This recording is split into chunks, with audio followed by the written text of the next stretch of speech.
ጦርነት ሊከፈትብን ነው ሲሉ ሻዕቢያና ህወሓት መግለጫ ወጡ። በርበራ ወደብ ላይ የኃያላኑ ትከሻ መለካካት ከባድ ውጥረት ፈጥሯል። ግብጽ ካፈርኩ አይመልሰኝ ብላለች። ልዩ ኃይሉ ትጥቅህን ፍታ ተብሏል። ይህ ኢትዮ ዴስክ ነው። ጤና ይስጥልኝ።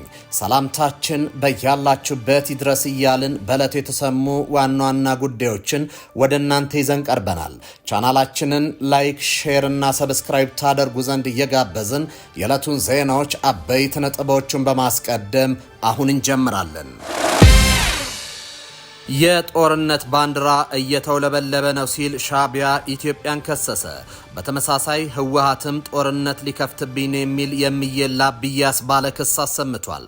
ሁለቱ ኃይሎች ለፋኖ ስለላኩት መሳሪያ መልስ ሰጥተዋል። ታዳምጡታላችሁ። ልዩ ኃይሉ ትጥቅን ፍታ ተባለ። የክልሉ መንግስት ያልተጠበቀና አስደንጋጭ ውሳኔ ሰጥቷል። ልዩ ኃይሉ ትጥቁን እንዲፈታም ቀነ ገደብ አስቀምጧል። ምንነግራችሁ ጉዳይ ነው። በርበራ ወደብ ላይ ውጥረት ነግሷል። የእስራኤል ወደ ቀጠናው ሰተት ብሎ መግባት ተጨማሪ ስጋትን አንብሯል። ጡንቻ መለካካቱ ወደ ግጭት ሊያመራ እንደሚችል የሚገልጽ አዲስ ትንታኔ ወጥቷል። በዝርዝር እነግራችኋለን። ግብጽ ካፈርኩ አይመልሰኝ ብላለች። ግድቡን በተመለከተ ሌላ ጸባጫሪ መግለጫ ይዘውታለች። የተወደዳችሁ የቻናላችን ቤተሰቦች እነዚህንና ሌሎች መረጃዎችን ይዘናል። አሁን በዝርዝር ወደምንመለከታቸው መረጃዎች እናመራለን።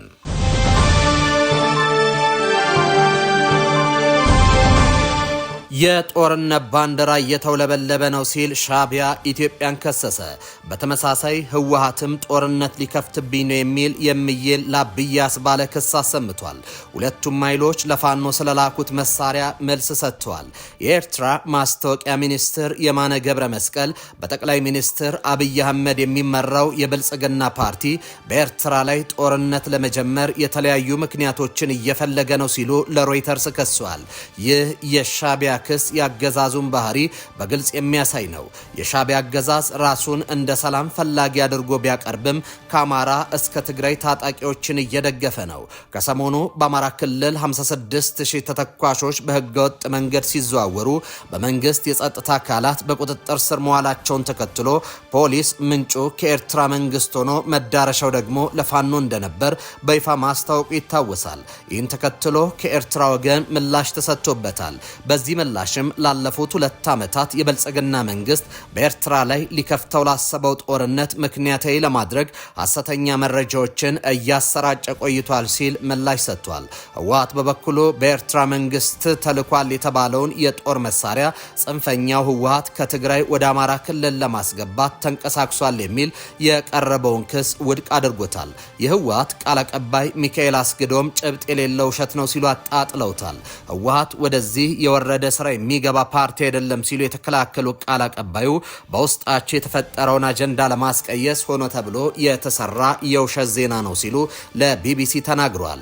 አቶ ሚካኤል ይህ አይነቱ ክስ የተለመደ ነው ብለዋል። ወደ ግጭት እንዳይካሄድ እኛ የበኩላችንን ጥረት እያደረግን ነው። የነሱ አካሄድ ግን ይመስለኛል ወደዚያ የሚያመራ ነገር ነው ሲሉ የፌዴራል መንግስት ባለስልጣናትን ወንጅሏል። የኢትዮጵያ መንግስትም ሆኑ የኤርትራቸው ከቅርብ ጊዜ ወዲህ የቃላት ጦርነታቸው እያየለ መምጣቱን ተከትሎ በሁለቱ ሀገራት መካከል ያለው መካረር ወደ ቃታ መሳብ ሊያድግ እንደሚችል በርካታ ትንበያዎች ይሰማሉ።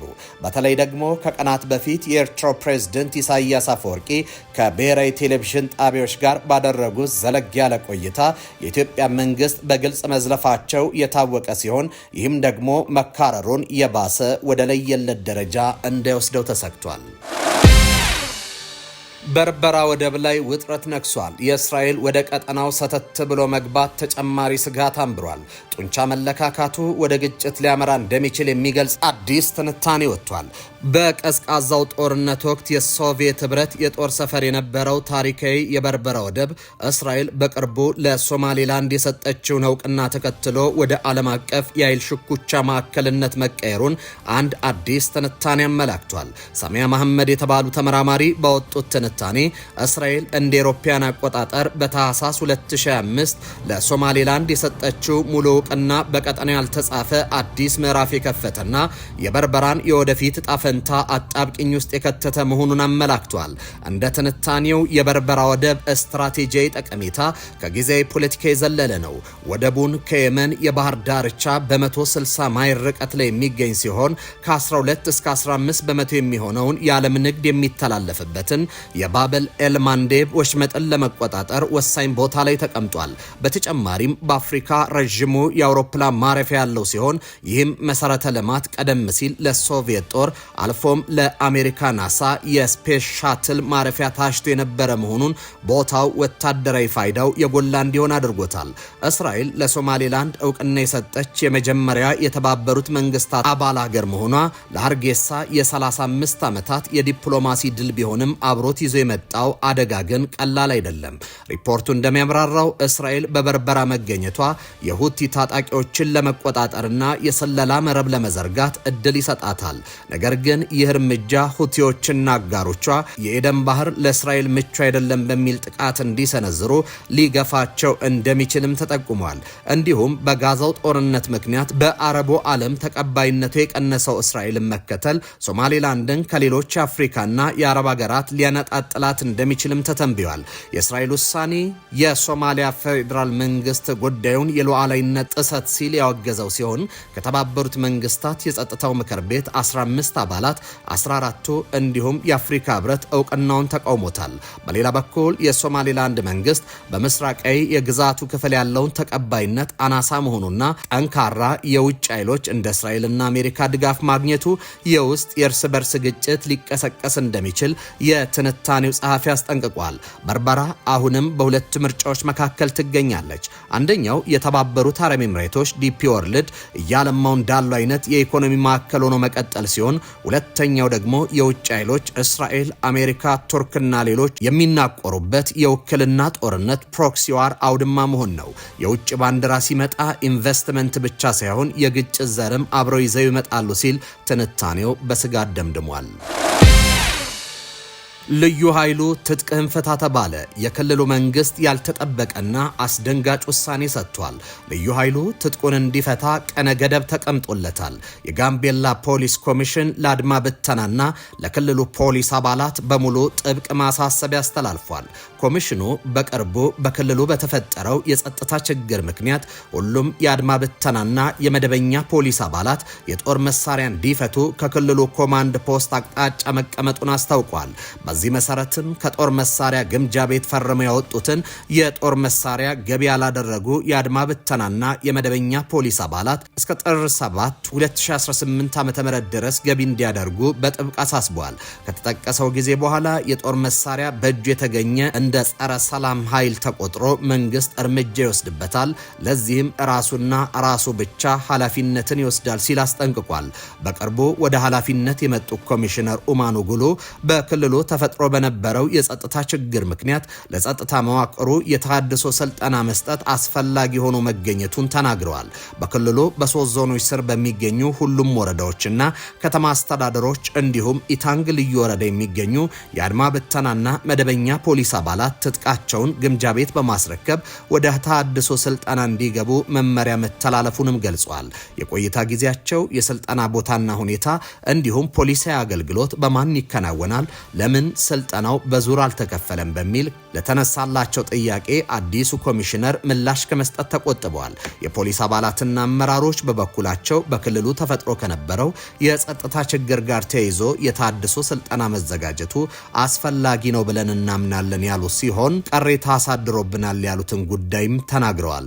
ይኸውም ስልጠናው በዙር አለመደረጉ በፖሊሳዊ አገልግሎቶች ላይ ክፍተት እንደሚፈጥር፣ በሌላ በኩል የመመሪያው አስቸኳይነት በህመምና ወሊድ ምክንያት እረፍት ላይ ያሉ ጭምር እንዲገቡ አስገዳጅ መመሪያ መሰጠቱ ቅሬታ ፈጠረብን ብሏል። የፖሊስ አዛዥ የስራ ኃላፊነት ለሚሊሻ አስረክብ ተብያሉ ያሉ አንድ የፖሊስ አመራር ለክልሉ ሰላምና መረጋጋት የሚከፈል የትኛውም መስዋዕትነትን ለመክፈል ዝግጁ ስለሆንክ በምርመራ ወረዳ የሚገኙ የፖሊስ አባላት በአንድ ቀን ትጥቅ እንዲያስረክቡ አድርገናል ብለዋል።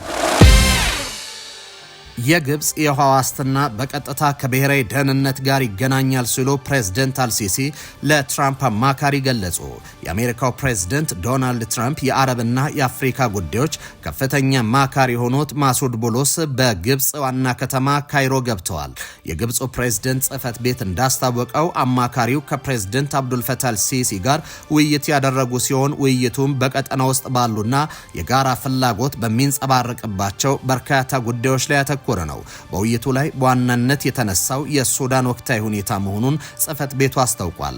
በዚህ ላይም ግብጽ በፕሬዝዳንት ትራምፕ የተጀመረውን ለሱዳን ሰላም የማምጣት ጥረት እንደምትደግፍ አልሲሲ የገለጹ መሆኑን አስረድቶ ለሱዳን ሉዓላዊነትና አንድነት ቁርጠኛ መሆናቸውን ማስታወቃቸውን ጠቅሷል። በውይይቱ ወቅት የአባይ ወንዝ ጉዳይም የተነሳ ሲሆን ፕሬዝዳንት አልሲሲ የግብጽ የውሃ ዋስትና በቀጥታ ከብሔራዊ ደህንነት ጋር ይገናኛል በማለት ለአማካሪያቸው መግለጻቸውን ከጽህፈት ቤቱ የተገኘው መረጃ ያመለክታል። ሳውዲ አረቢያን ጨምሮ ቁልፍ የአሜሪካ ጋር የሆኑ የመካከለኛው ምስራቅ አገራት በአሜሪካና በኢራን መካከል ሊፈጠር የሚችለውን ወታደራዊ ግጭት ለማስቀረት የ72 ሰዓታት ከፍተኛና የተጠናከረ ዲፕሎማሲያዊ ጥረት እያደረጉ መሆኑን አንድ የባህረ ሰላጤው ባለስልጣን ለሲቢኤስ ኒውስ ገለጹ።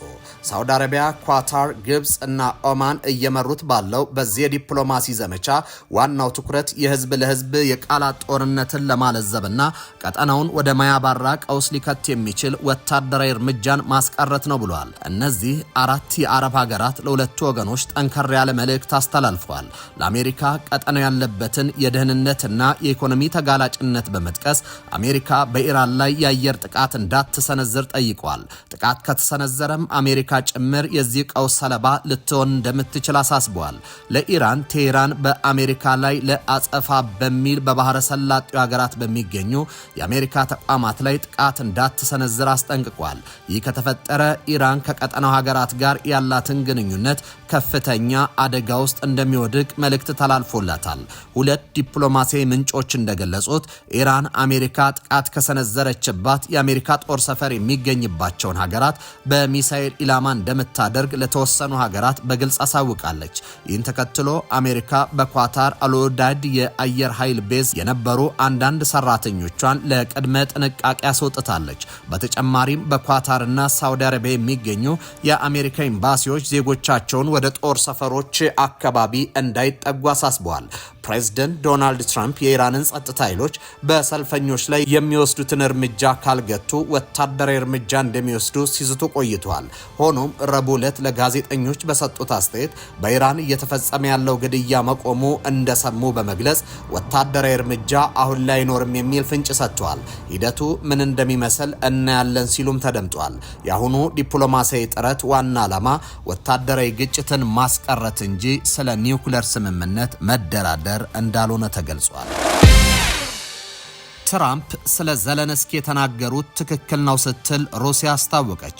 የአሜሪካው ፕሬዝዳንት ዶናልድ ትራምፕ ከሮይተርስ ጋር ባደረጉት ቃለ ምልልስ ስለ ሩሲያ አቻቸው ተጠይቀው ፑቲን ለድርድር ዝግጁ ይመስለኛል፣ እንደማስበው ዝቅተኛ የመደራደር ስሜት ያለው ከዩክሬን ነው ብለዋል። ከዜና አውታሩ ጋር በአሜሪካ እየተደረገ ያለው ሁለቱን ሀገራት የመሸምገል ጥረት ለምን ሊሳካ እንዳልቻለ ተጠይቀው በዘለንስኪ የተነሳን የሚል መልስ ሰጥተዋል። የሩሲያ ቤተ መንግስት ቃል አቀባይ ሆኖ ዲሚትሪ ፔስኮቭ በጉዳዩ ላይ በሰጡት አስተያየት በትራምፕ ንግግር እስማማለሁ፣ እውነተኛ ምክንያት የተናገሩት ነው ብለዋል። ጨምረውም ፕሬዝዳንት ትራምፕ የሩሲያ መንግስት ለንግግር ዝግጁ ናቸው፣ ይህ አቋማቸው በአሜሪካ አደራዳሪዎችም ሆነ በዩክሬን በኩል እንዲሁም በትራምፕ ጭምር በግልጽ የሚታወቅ ነው ብለዋል። ተመልካቾች ለሰዓቱ የነበሩን ዜናዎች እኚህ ነበሩ። በያላችሁበት ሰናይ ጊዜ